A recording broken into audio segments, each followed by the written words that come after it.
Hello friends, कैसे आप सभी लोग। उम्मीद करते हैं अच्छे होंगे और अच्छे ढंग से पेन तैयारी कर रहे होंगे। आप किसी भी एग्जाम की तैयारी कर रहे हो, ये प्रैक्टिस सेट आपके लिए बहुत ही महत्वपूर्ण है। पहला प्रश्न है, निराला द्वारा रचित ललित गीतों का संग्रह कौन सा है? गीत कुंज, गीतावली, गीतिका या अरिमा?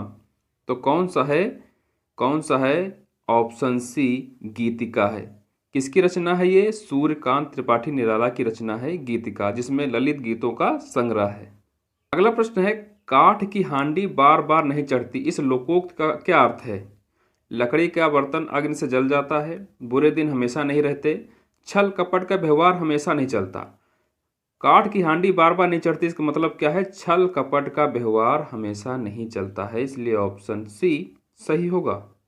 अगला प्रश्न है, जब से है आंख लगी तब से न आंख लगी, इनमें कौन सा अलंकार है? संदेह, विरोधाभास, अतिशयोक्ति, अनियोक्ति? तो इसमें कौन सा है? विरोधाभास अलंकार है। इसमें कौन सा अलंकार है? विरोधाभास अलंकार है। जहां दो वस्तुओं में वास्तव में विरोध न हो, मात्र विरोध का आभास हो, वहां विरोधाभास अलंकार होता है। इसलिए इसमें कौन सा होगा? विरोधाभास अलंकार होगा। किन शब्दों से वचन की पहचान नहीं होती है? संज्ञा से, क्रिया विशेषण से, क्रिया से या विशेषण से? तो किन शब्दों से वचन की पहचान नहीं होती है? संज्ञा, सर्वनाम, क्रिया तथा विशेषण से। एक बार सुन लीजिए, संज्ञा, सर्वनाम, क्रिया तथा विशेषण के जिस रूप में संख्या का बोध होता है उसे वचन कहते हैं। क्रिया विशेषण से वचन की पहचान नहीं होती है, यह क्रिया की विशेषता बताता है। तो किस शब्द से वचन की पहचान नहीं होती है? क्रिया विशेषण से नहीं होती है। और होती किससे है? संज्ञा, क्रिया, सर्वनाम और विशेषण से। जब कोई बात सीधे साधे रूप में ना कहकर किसी के माध्यम से कही जाए, वहां कौन सा अलंकार होता है?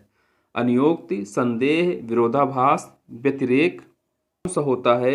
अनियोक्ति अलंकार होता है।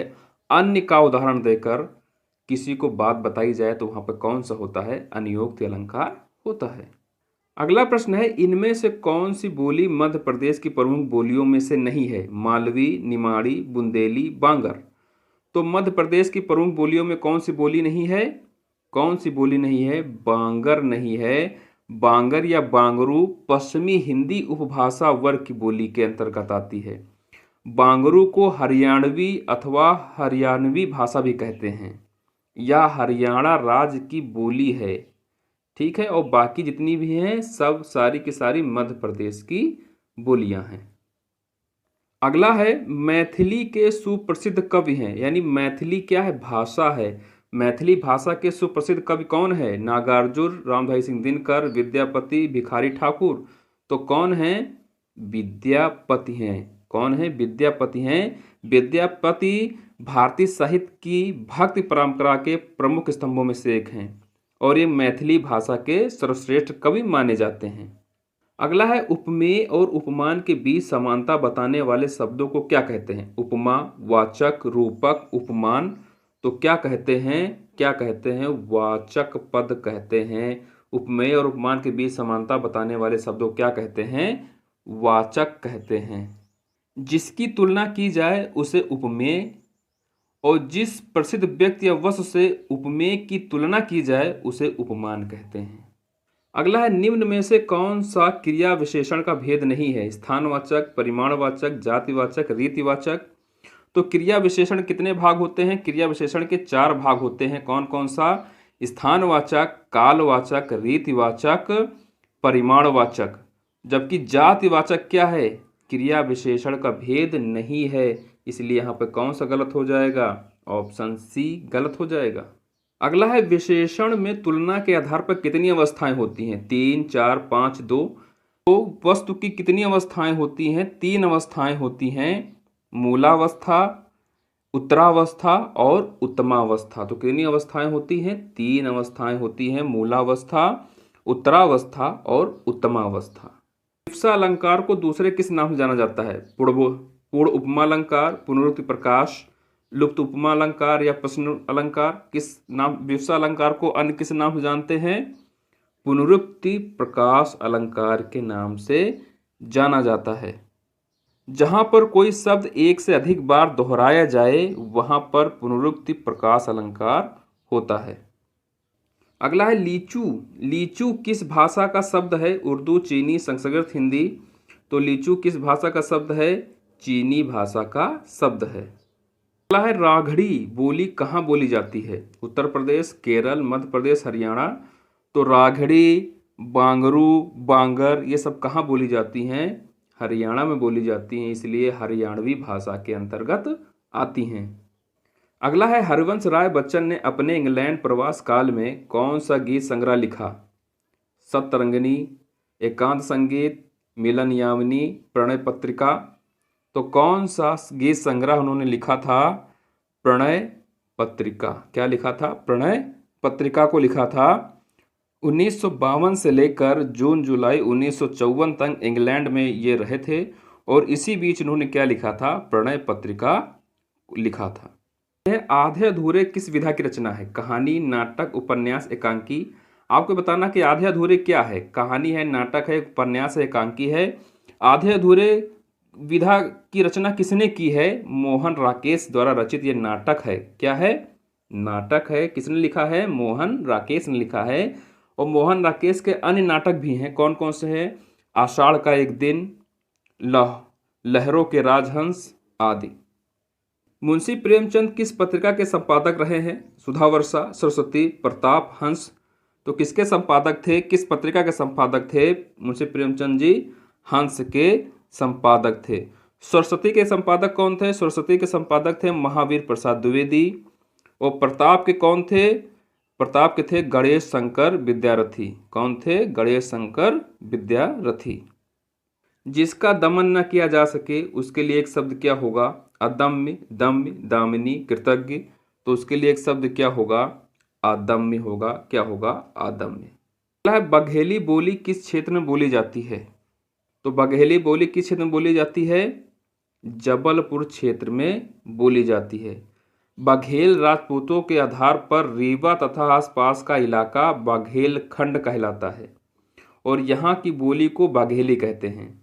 बघेली का उद्भव अर्धमागधी प्रकृति से हुआ है जिसका क्षेत्र रीवा, नागौर, शहडोल, जबलपुर, सतना, मेहर का आसपास का क्षेत्र बघेली बोली के क्षेत्र के अंतर्गत आता है। इनमें से कौन सी रचना ज्ञानपीठ पुरस्कार से सम्मानित नहीं है? बुनी हुई रस्सी, यामा, उर्वशी, चिदंबरा। तो बुनी हुई रस्सी किसकी है? भवानी प्रसाद मिश्र की कविता संग्रह है जिसे ज्ञानपीठ पुरस्कार नहीं मिला है। किसकी रचना है ये? भवानी प्रसाद मिश्र की रचना है। और यामा किसकी है? महादेवी वर्मा की है और इसे ज्ञानपीठ कब मिला था? 1982 में मिला था। 1982 में। उर्वशी किसकी रचना है? उर्वशी है रामधारी सिंह दिनकर की। उर्वशी को 1972 में ज्ञानपीठ पुरस्कार मिला था। चिदंबरा किसकी है? चिदंबरा है सुमित्रा नंदन पंत जी की और इसे 1968 में क्या हुआ था? ज्ञानपीठ पुरस्कार मिला था। तो किसे ज्ञानपीठ पुरस्कार नहीं मिला है? बुनी हुई रस्सी को ज्ञानपीठ पुरस्कार नहीं मिला है। तो बुनी हुई रस्सी किसकी रचना है? भवानी प्रसाद मिश्र की रचना है। संस्कृत भाषा के शब्द जिसका हिंदी भाषा में प्रयोग करने पर रूप परिवर्तित नहीं होता है शब्द क्या कहलाते हैं? तद्भव, तत्सम, कठिन, सरल। तो क्या कहलाते हैं? तत्सम कहलाते हैं। संस्कृत भाषा से हिंदी में एज टू एस लिए गए शब्दों को तत्सम कहते हैं। हिंदी साहित्य अकादमी से पुरस्कृत रचना कल सुनना मुझे किसकी कृति है? श्रीलाल शुक्ल की, यशपाल की, धूमिल की, भीष्म साहनी की। किसकी रचना है? धूमिल की रचना है। किसकी रचना है? धूमिल की रचना है। कौन सी रचना है? कल सुनना मुझे, सुदामा पांडे, धूमिल की रचना है। इनकी अन्य रचनाएं भी हैं। मोची राम, पटकथा, संसद से सड़क तक, सुदामा पांडे का प्रजातंत्र, रोटी और संसद, घर में वापसी, भेंट, गांव, हर तरफ धुआं है, मैंने घुटने से कहा, हरित क्रांति आदि इनकी रचनाएं हैं। माँ ने पिताजी से सामान मंगवाया। यहाँ क्रिया का कौन सा रूप है? अकर्मक, अज्ञार्थक क्रिया, द्विकर्मक, प्रेरणार्थक क्रिया। तो यहाँ पर क्या है? माँ ने पिताजी से सामान मंगवाया। तो यहाँ पर क्या है? प्रेरणार्थक क्रिया है। प्रेरणार्थक क्रिया क्या होती है? जब कर्ता स्वयं क्रिया न कर दूसरे को क्रिया करने के लिए प्रेरित करता है, वहां पर कौन सी क्रिया होती है? प्रेरणार्थक क्रिया होती है। छात्र स्कूल गए थे, इस वाक्य में भूतकाल कौन सा रूप है? पूर्ण भूतकाल, संदिग्ध, सामान्य, अपूर्ण भूतकाल। तो क्या है? छात्र स्कूल गए थे, यानी छात्र स्कूल जा चुके थे, तो इसमें कौन सा होगा? पूर्ण भूतकाल होगा। पूर्ण भूतकाल होगा। छात्र स्कूल जा चुके थे, पूर्ण भूतकाल इसमें होगा। ये थे हिंदी के कुछ महत्वपूर्ण प्रश्न। ये वीडियो कैसा लगा हमें कमेंट में जरूर बताइएगा। अगर आप चैनल पर नए हैं तो चैनल को सब्सक्राइब कर लीजिए। धन्यवाद।